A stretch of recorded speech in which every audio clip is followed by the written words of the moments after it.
The Subcommittee on Environment and Climate Change will now come to order.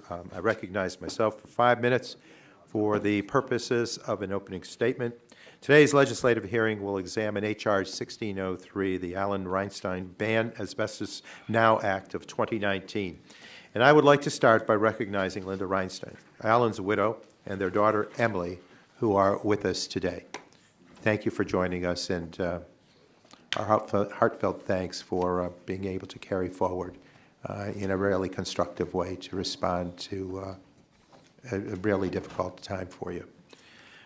I've worked with Linda for a number of years on chemical safety efforts. She is a tireless champion for countless Americans suffering from asbestos-related diseases and fighting for a TSCA program that actually works to protect people from toxic risks. Linda's a powerful voice for the millions of Americans who get up every morning and go to work and raise their families, who have done everything right but who are now facing the painful consequences of some ill-fated toxic exposure they may not even understand, and from a federal government that has, for far too long, failed to take these risks seriously enough. As a result, today's asbestos can be found in countless consumer products, despite our knowing for decades that it is indeed harmful to human health. The dangers of asbestos are not new to anyone. We know the carcinogenic effects of exposure and that asbestos-related diseases kill tens of thousands of Americans each year. I'm so proud to be holding this hearing today, and I hope we're able to move forward on behalf of all the people, the victims and their families that Linda is here to help represent. I look forward to hearing from her on today's second panel along with our other witnesses. The Alan Reinstein Ban Asbestos Now Act was introduced by Congresswoman Bonamici, Congresswoman Slotkin, and Chairman Pallone earlier this year. The subcommittee thanks them for their urgent and timely work. This legislation would prohibit the manufacture, the processing, and distribution of asbestos and asbestos-containing mixtures and articles 1 year after its enactment. It allows for a limited exemption for national security purposes and requires a report to Congress on legacy uses, for example, asbestos already in buildings. In March, this subcommittee heard from workers representing firefighters, teachers, auto workers, and others who have seen the consequences of long-term health impacts of workplace exposure. More than 60 countries have moved forward with asbestos bans to date.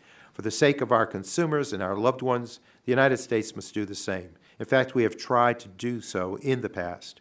30 years ago, EPA attempted such a ban, which was overturned by the courts in 1991. It was the most glaring example of the inadequacy of our nation's Toxic Substances Control Act, and one of the reasons Congress advanced the Lautenberg Act to reform TSCA. My Republican counterpart, Mr. Shimkus, was the leader on that effort, and to his credit, worked to find compromise and give EPA the authorities necessary to protect Americans from toxic threats.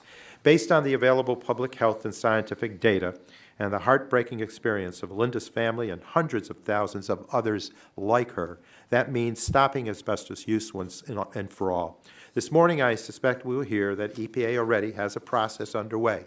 Asbestos was selected as one of the first 10 chemicals for consideration under the Lautenberg Act, and the agency recently issued an NUR requiring notification if previous uses are reintroduced into commerce.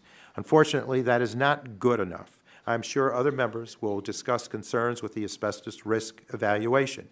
But between that and the agency's treatment of methylene chloride, I have little confidence that EPA will move forward on a reasonable timeline with the only acceptable outcome, a complete asbestos ban.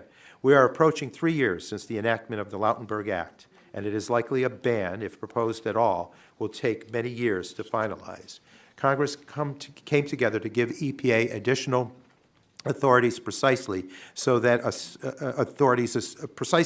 substances such as asbestos that are nearly universally agreed to present an unreasonable risk could be properly regulated.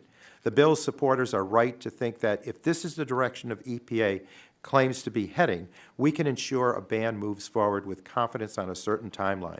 I hope that our members on both sides of the aisle will consider how we might be able to come together, build upon the bipartisan success of the Lautenberg Act, and help protect Americans from preventable asbestos-related diseases. Thank you again, and to Assistant Administrator Dunn and our other witnesses for being here this morning.